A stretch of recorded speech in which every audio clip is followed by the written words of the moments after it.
আপনি আপনার 2-3 জন কলিগকে বা ফ্রেন্ডকে বললেন যে আমি এক সময় 10-12 বছর পরে এই কোম্পানির ডাইরেক্টর হব। তারা একদম হাহা করে হেসে দিবে, বলবে এত উপরের পজিশনে যাওয়া তোমার পক্ষে সম্ভব না।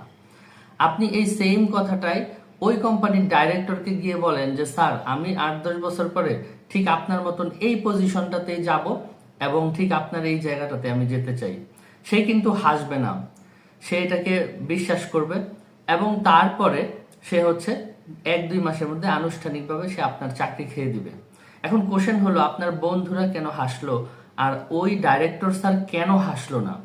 এটার মধ্যে পার্থক্য হচ্ছে আপনার বন্ধুরা বিলিভ করে না যে আপনি ওই পর্যায়ে পর্যন্ত যাইতে পারবেন, তাদের বিলিভ লিমিটেড।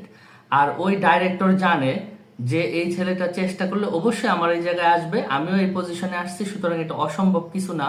আর সে এক সময় এই জায়গায় আসলে আমার জন্য একটা হুমকি হয়ে দাঁড়াইতে পারে।